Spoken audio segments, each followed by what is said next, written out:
आज से हम स्टार्ट करने वाले हैं अपना फेज 2 जो है एरे एंड स्ट्रिंग। इसमें हम पढ़ने वाले हैं एरे का बेसिक क्या होता है, एरे क्या होता है, इंडेक्सिंग एंड ट्रैवर्स क्या होता है, एक्सेस कैसे कर सकते हैं एरे को, अपडेट कैसे कर सकते हैं एरे को। एग्जाम्पल देखेंगे रिवर्स स्ट्रिंग का। Reverse string based on array आप किस तरह से परफॉर्म कर सकते हो, इसको हम स्टेप बाय स्टेप लॉजिक के थ्रू समझेंगे, ड्राई रन भी करके देखेंगे और लास्ट में स्पेस एंड टाइम कॉम्प्लेक्सिटी के बारे में भी डिस्कस करेंगे। और प्रैक्टिस के लिए जो भी क्वेश्चन बनते हैं वो मैं आपको डिस्क्रिप्शन में प्रोवाइड करा दूंगा, उससे आप नॉर्मल प्रैक्टिस भी करते रहोगे, तो प्रैक्टिस की भी कोई टेंशन रहेगी नहीं।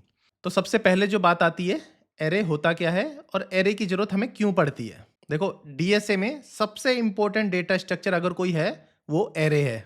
एरे एक लीनियर डेटा स्ट्रक्चर है जिसमें मल्टीपल वैल्यू कंटिन्यूस मेमोरी में स्टोर रहती हैं। एरे कुछ इस तरीके का होता है, मैं आपको दिखा देता हूं, जैसे कि let array is equal to 10, 20, 30 and 40।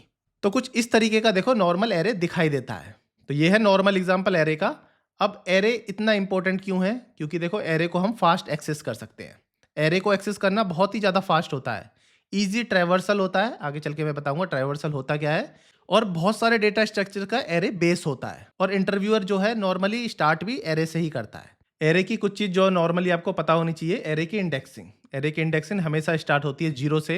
ये जीरो है, ये वन है, ये टू है और ये है थ्री। तो इंडेक्सिंग जो है इस तरीके से वर्क करती है, 0, 1, 2, 3। और अगर आप कोई भी एरे के किसी भी एलिमेंट को एक्सेस करना चाहते हो, फॉर एग्जांपल आप इस 40 को एक्सेस करना चाहते हो, तो नॉर्मल आप लिखोगे एरे 3। तो एरे 3 इज इक्वल टू आपको 40 इस तरीके से मिल जाएगा। अब बात करें एरे को अपडेट करना, तो एरे को अपडेट करना उससे भी ज़्यादा सिंपल है।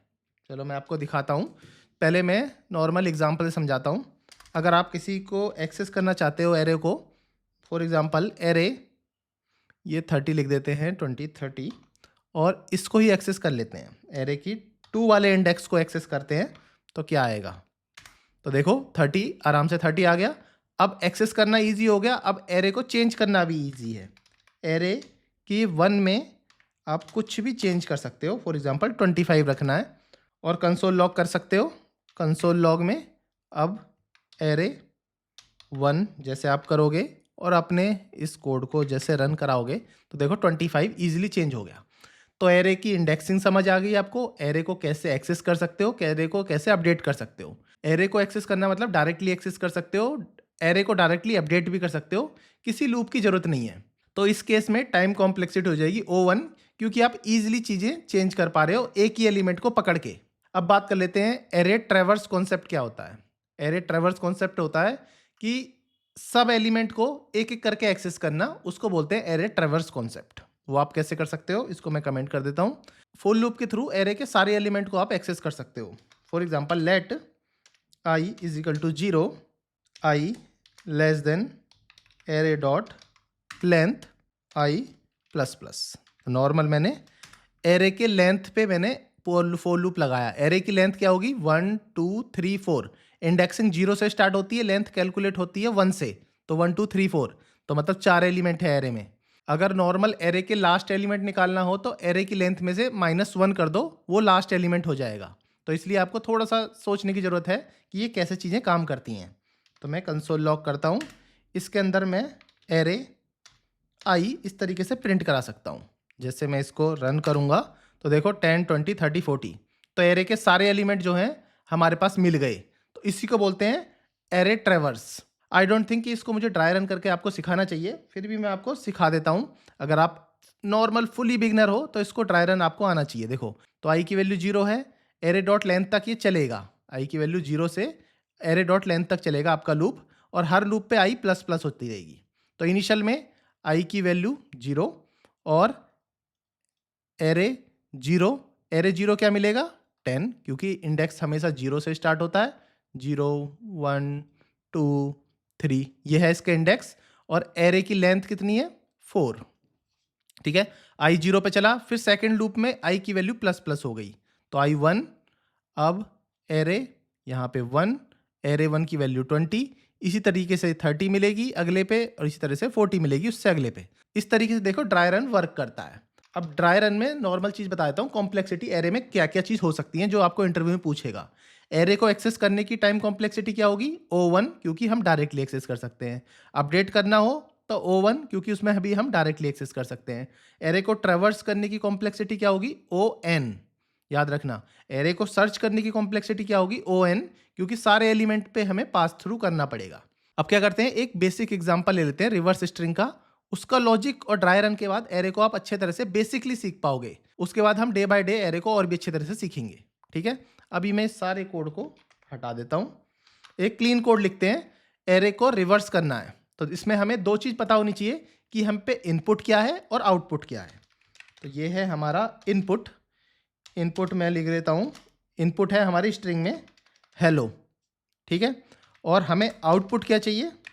OLLEH।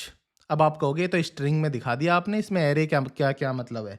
पहले इसको हम एरे में कन्वर्ट करेंगे, उसके बाद इसको हम स्ट्रिंग में बाद में आपको डिस्प्ले करा देंगे। तो ये एरे का ही कॉन्सेप्ट है, एरे को ही रिवर्स में सिखाने वाला हूँ। बट मैंने जो है इनपुट आउटपुट हमें स्ट्रिंग में चाहिए। छोटा सा एग्जाम्पल है, क्योंकि जो नॉर्मल एरे रिवर्स का कॉन्सेप्ट है वो मैं अच्छे तरह से सिखाऊंगा आपके नेक्स्ट लेक्चर में। ये थोड़ा सा मेरे को सिर्फ आपको गो थ्रू करने के लिए सिखा रहा हूँ कि एरे किस तरीके से वर्क करता है, क्योंकि एरे जो है हर चीज़ में अपना वर्क कर सकता है। तो इसमें हम 2 पॉइंटर अप्रोच यूज़ करेंगे। वैसे 2 पॉइंटर अप्रोच में डिटेल में भी सिखाऊंगा, बट मैं आपको सिर्फ एग्जाम्पल के लिए एरे के थ्रू आपको सिखा रहा हूँ। तो इसमें क्या कर रहे हैं, चलो पहले मैं कोडिंग के थ्रू सिखाता हूँ। पहले सोच लिया आपने क्या इनपुट है क्या आउटपुट है, अब इसको कोड लिखना स्टार्ट करो। लेट स्ट्रिंग करके एक वेरिएबल ले लिया जिसमें हमने स्ट्रिंग में हेलो रख लिया। ठीक है, ये स्ट्रिंग है। अब इस स्ट्रिंग को पहले तोड़ो एरे में। तो इसको तोड़ने के लिए मैं एक वेरिएबल ले लेता हूँ, str array is equal to str dot split का मेथड का यूज़ करूँगा। स्प्लिट मेथड से स्ट्रिंग जो है एरे में टूट जाती है। ठीक है, पहले हमने स्ट्रिंग को एरे में तोड़ लिया। अब एक वेरिएबल ले लेंगे स्टार्ट, जिसको हम 0 रख लेंगे। जैसे आप सभी को पता है एरे के जो एलिमेंट है, जो फर्स्ट एलिमेंट है वो 0 इंडेक्सिंग से स्टार्ट होता है। और लास्ट ले लेंगे END, एंड। ये लास्ट है। वो लास्ट कैसे मिलता है? एरे की लेंथ -1 वो लास्ट एलिमेंट होता है। तो करो str एरे डॉट लेंथ और -1। तो ये हमारा लास्ट एलिमेंट है। टेक्निकली हमने फर्स्ट और लास्ट एलिमेंट निकाल लिया। इसी के बेस पे हम लूप लगा सकते हैं। वाइल लूप लगा लेते हैं, जब तक हमारा लूप चले, जब तक स्टार्ट लेस देन रहे एंड तक। ठीक है, ये हमारी कंडीशन लगा ली। अब इसके अंदर हम लॉजिक लिख सकते हैं। एक टेम्प वेरिएबल ले लो।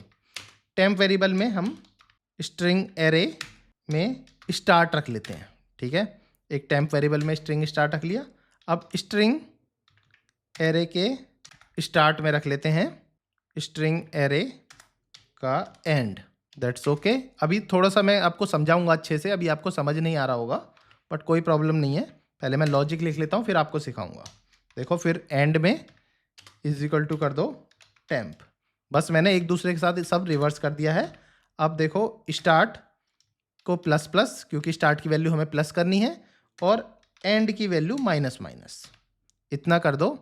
जब मैं कंसोल लॉग कराऊंगा, कंसोल लॉग भी मैं ऐसे ही नहीं करा दूंगा स्ट्रिंग को, स्ट्रिंग एरे को मुझे ज्वाइन भी करना पड़ेगा, जिससे एरे स्ट्रिंग में हमें मिले। तो ऐसे लिखो स्ट्रिंग एरे डॉट ज्वाइन, और इसको नॉर्मल स्ट्रिंग को ज्वाइन करा दिया। तो अब हमारा देखना क्या आउटपुट मिलेगा। जैसे कि मैं अपना चलाता हूँ तो मिल गया, देखो हमें OLLEH जो हमें चाहिए था। ठीक है, अब मैं आपको ड्राई रन करके दिखाता हूँ इसमें किस किस तरह से चीज़ें चल रही हैं। देखो, ये स्ट्रिंग था, ये आपको समझ आ गई होगी। स्ट्रिंग को स्प्लिट करके हमने एरे में कन्वर्ट करी, ये भी आपको समझ आ गई होगी कि अब ये हमारा ये जो है ये एरे में है। और ये किस तरीके से है एरे में, मैं दिखा देता हूँ। तो यहाँ लिखो, देखो ये है H, ये E, L, फिर L, O, यहाँ पे O। ठीक है, ये इस तरीके से ये वाली स्ट्रिंग को तोड़ दिया। इतना हो गया, समझ आ गया। अब स्टेप बाय स्टेप करते हैं। देखो, ये आपको मैंने बता दिया था, ये एरे के 0 वाले वर्ड को डिनोट करेगा इसको, और एरे लेंथ -1 मतलब O को डिनोट कर रहा है अभी के लिए। अभी चलाते हैं। देखो, जब तक स्टार्ट एंड से छोटा रहेगा जब तक हमारा लूप चलेगा। तो स्टेप 1 में क्या हो रहा है, देखो स्ट्रिंग एरे स्टार्ट में तो 0 है, स्ट्रिंग एरे एंड में 4 है। ठीक है, अब मेरा टेम्प में स्टार्टिंग में जो टेम्प था, टेम्प में 0 पड़ा हुआ था। तो इसमें हम कर क्या रहे हैं, पहले देखो स्ट्रिंग एरे 0 को स्ट्रिंग एरे 4 के साथ, मतलब h को 4 के साथ हम स्वैप कर रहे हैं। तो अब अपडेट में क्या मिलेगा हमें, अपडेटेड एरे मिलेगा। देखो h को o के साथ स्वैप कर दिया हमने, तो o तो स्टार्टिंग में आ गई, और फिर e, फिर l, और फिर l, और जो h स्वैप हो गया o के साथ, तो मतलब h लास्ट में आ गया, o पहले आ गया। अब स्टार्ट में क्या हो गया, स्टार्ट हो गया 1 और एंड हो गया 3 इसके अकॉर्डिंग। ठीक है, पहले आइट्रेशन में ऐसे चला। अब दूसरे आइट्रेशन में क्या हुआ, ये वाली और ये वाली स्वैप हो गई। तो अपडेटेड में क्या मिलेगा हमें, अपडेटेड एरे मिलेगा o, फिर l, फिर l, फिर e, और फिर h। ठीक है, इसको आप स्ट्रिंग में मान लेना, कोई बात नहीं। और अपडेटेड में हमारा स्टार्ट इज इक्वल टू 2 हो गया, और एंड इज इक्वल टू भी 2 हो गया। दोनों बराबर आ गए, और कंडीशन हो गई तीसरी वाली बराबर आने से फेल हो गई। तो हमारा जो है स्ट्रिंग जो है नॉर्मली रिवर्स हो गया। स्ट्रिंग रिवर्स होने के बाद हमें यहाँ से उसको में हमने ज्वाइन करा, और आउटपुट हमें इस तरीके का मिल गया। तो इसमें क्या कर रहे हैं, हम स्टार्ट को एंड के साथ रिप्लेस कर रहे हैं, उसके अकॉर्डिंग हम अपना इंडेक्स को बढ़ाते जा रहे हैं। ये है 2 पॉइंटर अप्रोच, जिसमें टाइम कॉम्प्लेक्सिटी ON रहेगी, क्योंकि ट्रैवर्स कर रहे हैं एरे के हर एक एलिमेंट को, और हर एक एलिमेंट जो है स्वैप हो रहा है एक टाइम के लिए। और स्पेस कॉम्प्लेक्सिटी की बात करें तो O1 रहेगी, क्योंकि हमने इसमें नॉर्मली इन प्लेस रिवर्स करा है, सिर्फ एक टेम्परेरी वेरिएबल लिया है, उसका यूज़ करके हमने सब कुछ रिवर्स करा है। ज़्यादा चीज़ें हमने चेंज नहीं करी, स्टैक के अंदर कोई चेंजेस नहीं करे, इसलिए O1 रहेगी। तो ठीक है, इस तरीके से ही आपको समझना है किस तरीके से एरे वर्क करता है। अगर बात करें प्रैक्टिस क्वेश्चन की, वो मैं आपको इस वीडियो के डिस्क्रिप्शन में प्रोवाइड करा दूंगा। आपको करना क्या है, मेरे चैनल को सब्सक्राइब करना है, अपने दोस्तों के साथ शेयर करना है, लाइक और कमेंट करना बिल्कुल भी नहीं भूलना। Thank you.